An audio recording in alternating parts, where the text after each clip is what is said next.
Today's project is going to be some SDHQ ditch light brackets for the Land Cruiser 250. If you're familiar with this brand, you know these things are high quality. I've tried the DIY route and different companies, and they tend to be pretty flimsy when you put your lights on there. The vibrations is crazy. So let's take a look at this package here.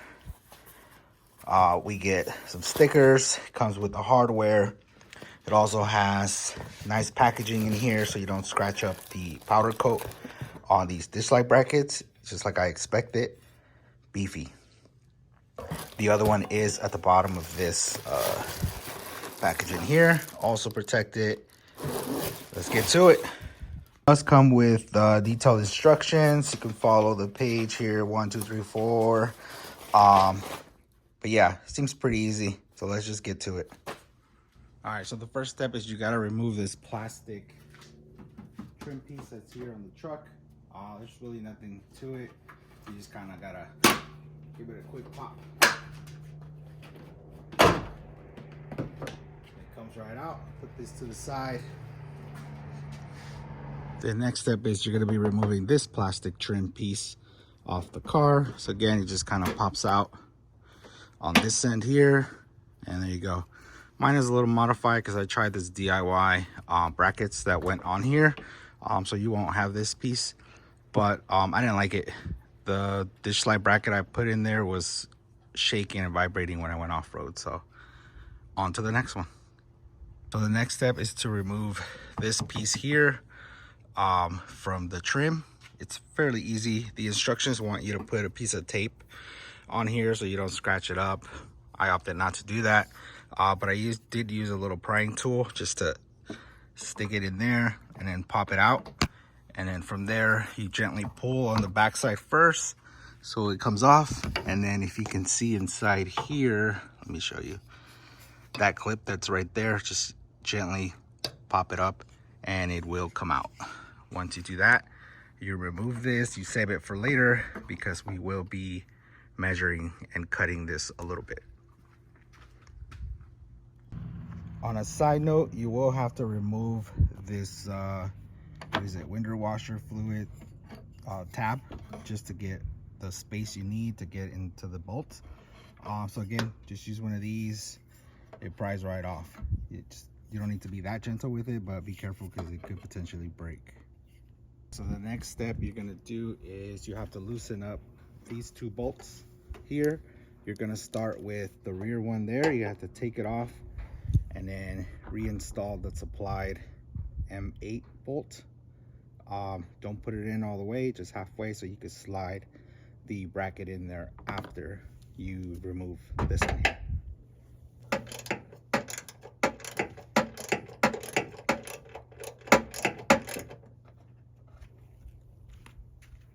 So as you can see, we went ahead and took out the OEM bolts and replaced it with the provided nut from SDHQ. You leave enough gap in there so you can slide the ditch light bracket once you remove the front one.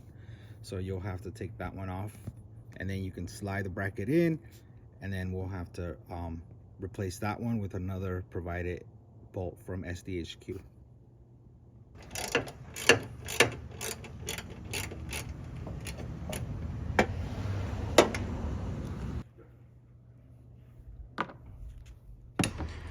All right, so the next step, you're going to install your actual ditch light bracket. It is slit here at the front, so you're gonna slide that into the bolt that we put in that's halfway in, and then you're gonna add the other bolt on the back side. It does come with this bracket to help support the ditch light bracket on the actual car. And it does come with the provided hardware so that you can mount that onto the actual ditch light bracket. It does come with a longer bolt. This one's going to be in the back. I'll show you why they made it longer in the back, and then the shorter bolt's going to go in the front. I already put it on there just to make it easier for me, but let me show you. All right, so you want to go ahead and slide the ditch light bracket in its provided slot. Be careful not to scratch your car. That's where they ask you to put tape. Then you're going to go ahead and find that nut and slide it in between, as so. As you can see in there, it slid right through with enough space so that you can still adjust. Then we're going to go ahead and mount our bolt here.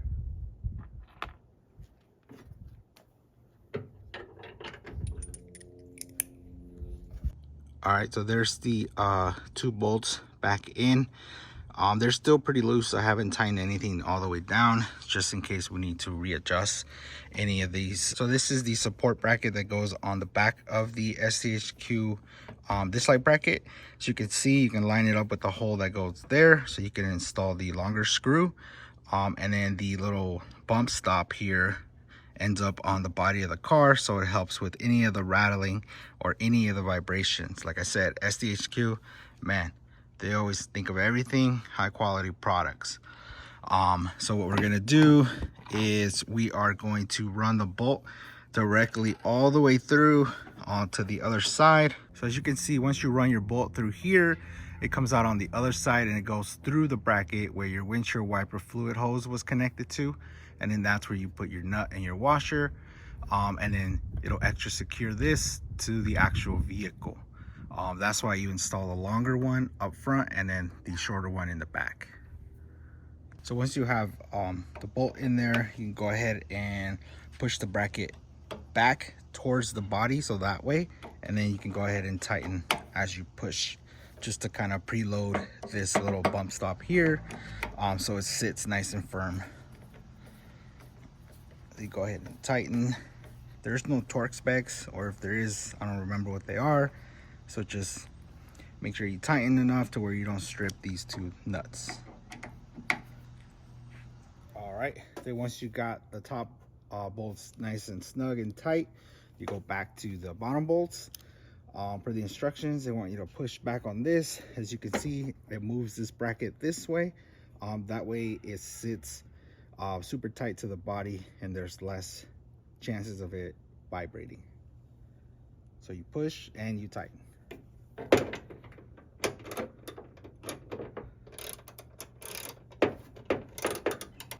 And that's what it's going to look like if it's installed correctly. There's really no wrong way to do this.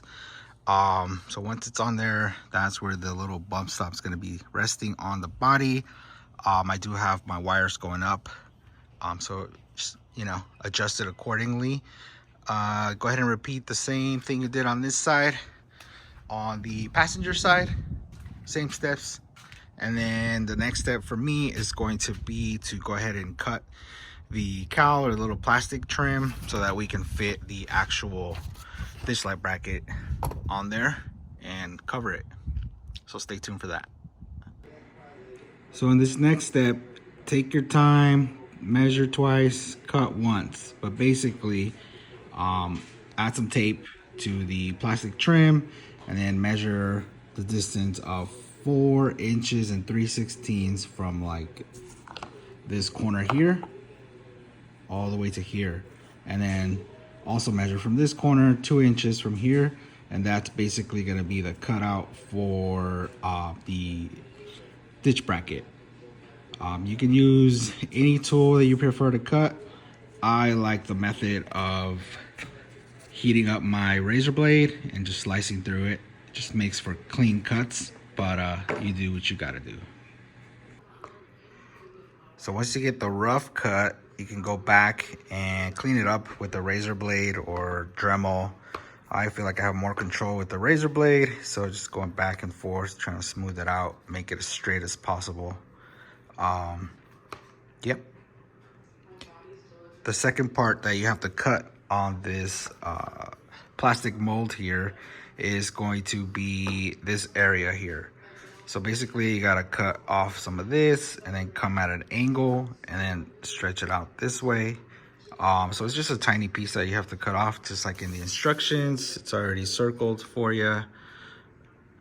And just make sure you take off a little bit, try it on, and then take off some more. That way you don't cut off too much.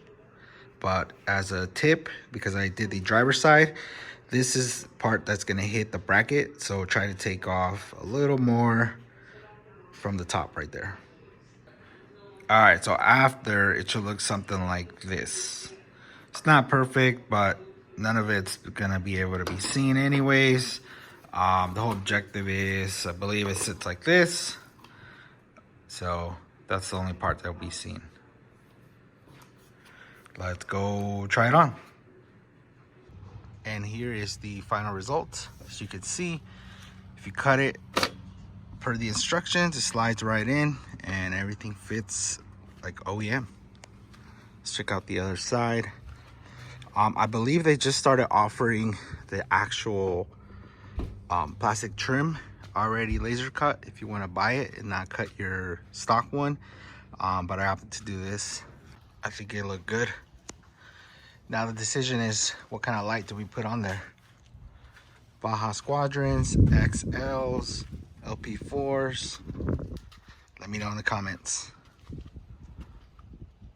Perfect cut. Until then, see you on the next one.